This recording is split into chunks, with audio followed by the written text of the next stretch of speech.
Hey guys, what is up? It's Zero. Welcome back to Pets of Azeroth. Today we are going to be hitting Vol'dun, and this will be the last zone of the starting 6 zones for Battle for Azeroth. After today, we will go into Nazjatar and go over all of the pets in that zone. And then we will hit the 2 assault zones for the final patch of the BFA expansion, which would be Uldum and the Veil of Eternal Blossoms. And we will go over the pets for those. Now, those may be a bit tricky. I hope they're not, due to the fact that they are in zones that already have a pet makeup. I'm going to do some research before those episodes and make sure that if pets are the same and the only different pets are the ones that will drop from the different rares, as far as the BFA content is concerned. I know the pets in those 2 zones are already, level 25 battle pets, and all that stuff. So I'm hopeful that the only pets that will need to be gone over is going to be the stuff that comes straight from the assault content. But I will definitely get that information ahead of time. But for now, we'll be going over Vol'dun. Now, Vol'dun has a few pets. A bunch of them are going to be repeats. Some of the purchase ones are going to be repeats. So bear with me because I'm going to cover all of the pets that are available in Vol'dun. But I'm just letting you know that some may be duplicates, as far as what you can purchase and stuff like that. So, according to the PetTracker, there are 10 total pets available in Vol'dun. One of the ones that is a duplicate that can be caught elsewhere is going to be the hermit crab. That one can also be gotten in Borealis, I believe it is, but that one can be gotten elsewhere. Purchasable is the barnacled hermit crab, and these are going to be from Jinoc. I'm probably going to guess that that's going to be on the Horde side, because you can also get the barnacled hermit crab in Stormsong Valley from Madeline Netley, and then Jino sells it here in Vol'dun. The carnivorous lasher is also available, and these are with pet charms. The freshwater pincer is also available, and these are all from Jino.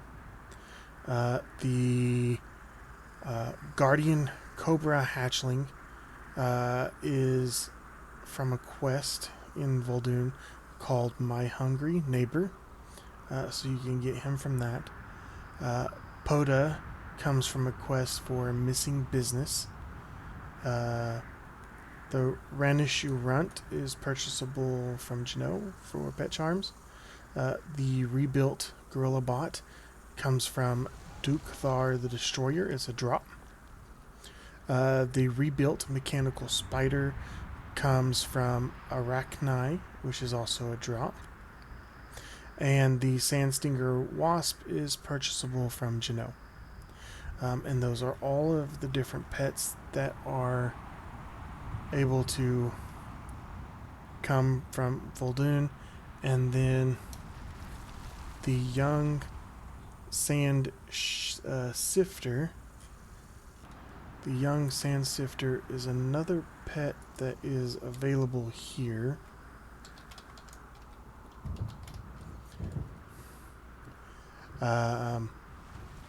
but it says it's fightable in Nazmir, so that may be the add-on being a little bit wonky, but the young sand sifter is available in Nazmir, according to the PetTracker.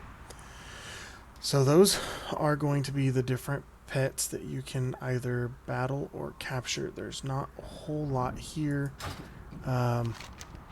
According to the map, the hermit crabs, the young sand sifter is right on the border of Nazmir, up around the Tortola flight point up on the northeast side of Vol'dun, like you're heading down into Nazmir.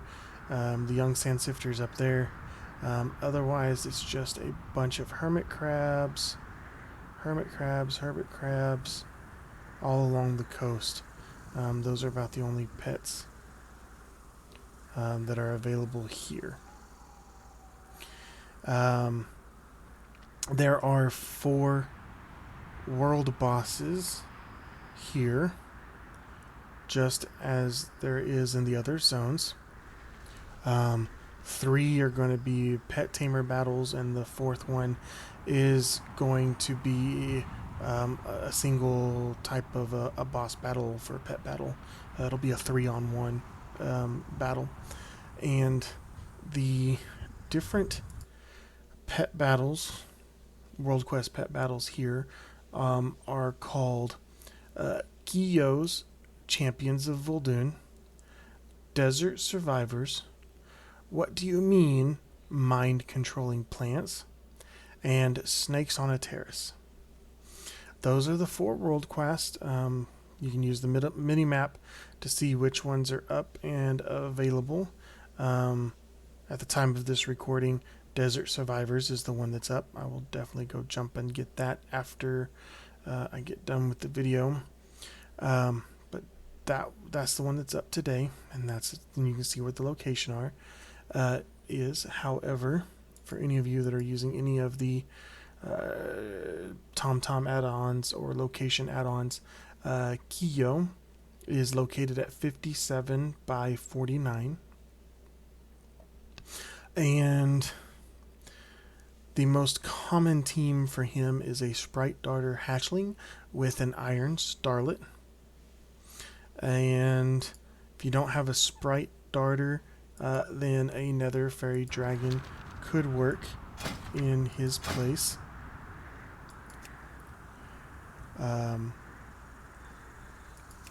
He uses a flying type called Buzzbeak, a beast type called Tika, and a critter type, which is a spider, called Milo. Buzzbeak uses Peck, Feed, and Hawkeye. Peck deals flying damage, Feed deals beast damage, and the user is healed for 100% of the damage dealt. Hawkeye increases crit strike chance by 75% for 3 rounds. Next up is Tika. He uses Rip, Toxic Bite, and Dust Cloud. Rip deals beast damage and causes a bleed for more beast damage for 5 rounds. Toxic Bite deals beast damage and causes a harmful dot on the target to take extra damage each time they deal damage for 5 rounds. Dust Cloud increases dodge by 100% for 1 round. And last up is Milo, who uses Skitter, Sticky Webs, and Leech Life. Skitter deals critter damage, Sticky webs the target, dealing beast damage, and the pet cannot swap for 2 rounds. And Leech Life deals undead damage, and the user restores damage, restores health off of that damage, and it is doubled if the target is webbed. So I give some of the pets that are most common for this. You could also use Chrominius with the Iron Starlet. You could use the Nether Fairy Dragon with the Zandalari Kneebiter. You could also use the Nether Fairy Dragon with an Energized Mana Fiend. You could use Landro's Little XT with a Flare Youngling. So there are a few different options for this particular fight. Up next is going to be Desert Survivors. And that is going to be Kusa. And Kusa uses Beats, which is a critter type beetle. Raleigh, which is a weird looking beetle type critter. And then he uses Stinger, which is also a critter type scorpion. Beats has Quick Attack, Stampede, and Mudslide. Quick Attack deals critter damage, always goes first. Stampede starts a stampede, dealing critter damage. Any opponents struck by the stampede take double damage for 2 rounds, and it lasts for 3 rounds. Mudslide causes a mudslide, dealing critter damage, and causes Muddy Weather. Muddy Weather prevents any pet that enters the battle from swapping out for 3 rounds, and increases all critical damage dealt by 25%. Raleigh has Powerball, Burrow, and Rip. Powerball rolls at the enemy, dealing critter damage, and increases speed by 20%. Each time you use it, your speed continues to increase. Burrow digs underground, and then on the second round pops up and deals beast damage. Rip is beast damage that causes a bleed that deals more beast damage per round for 5 rounds. And lastly, Stinger, who has Pinch, Shell Shield, Barbed Stinger. Pinch deals aquatic damage, and the damage is increased by more damage each time, up to a maximum of aquatic amount of aquatic damage each time it's used. Shell Shield reduces your damage taken from each attack against you, lasts for 5 rounds. Barbed Stinger deals beast damage and has a 20% chance to poison, and that poison deals additional elemental damage for an additional round. The most common team for this particular fight is going to be the Iron Starlet and the Zandalari Kneebiter. If you do not have the Kneebiter, you could use the Ankle Render instead. Those are the most common. You could also use the Dandelion Frolicker. You could use the Flare Youngling. You could use Ashana with Iron Starlet. You could use Trekker with the Terraclaw Hatchling. You could use the Feline Familiar. So you've got a few options in this battle to fight with. So next up is going to be what do you mean mind controlling plants? This is the single fight. You're fighting a carnivorous lasher, it looks like. Or at least that's the skin. But you're fighting him. And he is located at 30.4 by 62.0. It is Spine Leaf. And the most common battle for him is going to be the Unborn Valkyr with Icky and the Direbeak Hatchling. That is the most common setup for him. There are some other options, but you're fighting Spineleaf, who uses Lash, Spore Shrooms, and Photosynthesis. Lash deals elemental damage, and it hits. It does a 1 to 2 hits, and then it'll hit an additional time if it goes first. Spore Shrooms places a mushroom near the enemy team. It grows for 2 rounds, then unleashes spores. Spore Cloud inflicts the front pet for elemental damage each round for 3 rounds. Photosynthesis restores health for 5 rounds, and it's twice as effective in sunny weather. So aside from the onboard Valkyr, Icky, and the Direbeak hatchling, you can also use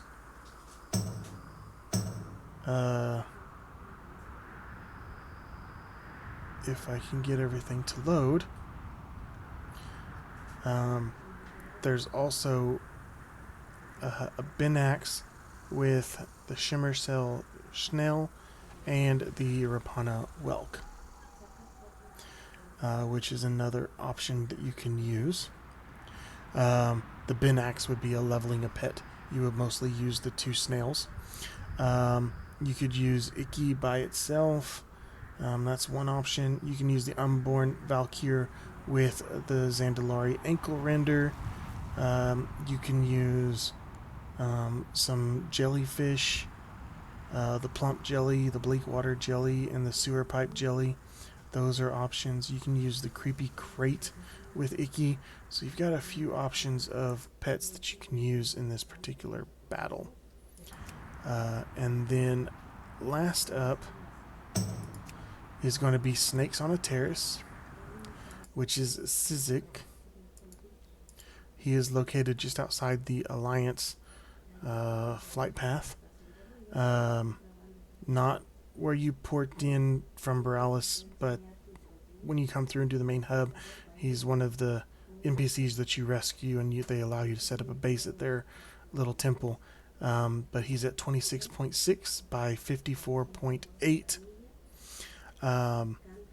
His units are Clubber, Squirt, and Squeezer.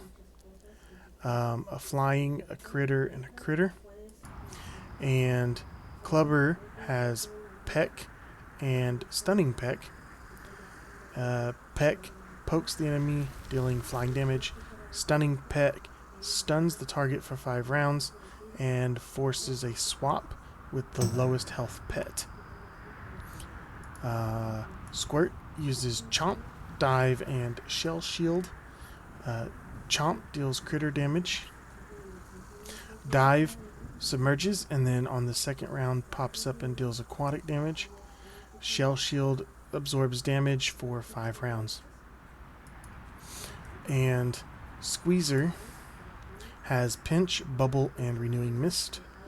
Pinch deals aquatic damage, and that damage increases each time it's used up to a maximum amount of aquatic damage.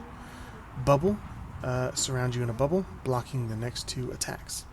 Renewing Mist fills the area with mist, causing the main pet to restore health every round, and it lasts for 3 rounds and will last through pet swaps.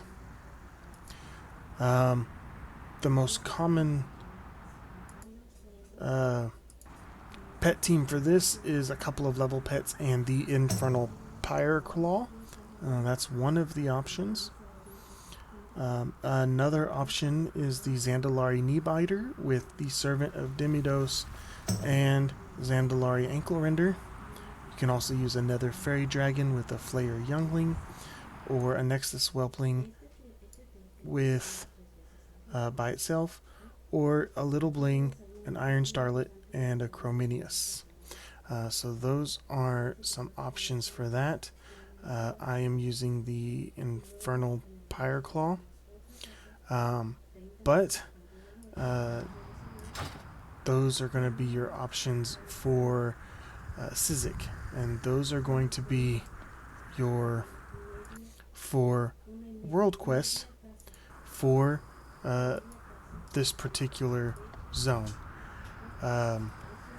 So I'm going to keep getting these things done on Fridays. I want to say thanks to anybody and everybody that's listening. If you're following along on YouTube, definitely like and subscribe there. I'll keep this content coming out to kind of give some helpful advice to anybody who wants to capture pets or get through the boss battles or the World Quest battles to kind of gather up some tokens before the expansion ends, because the Shadowlands expansion does come out on October 26th.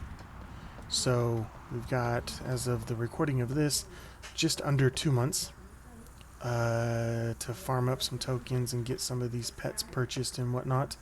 So if you're out there and you want to know how to do those battles, definitely check out the podcast, check out the videos. I go over each of the world quests. So thanks everyone who is watching or listening, and we will catch you guys in the next video.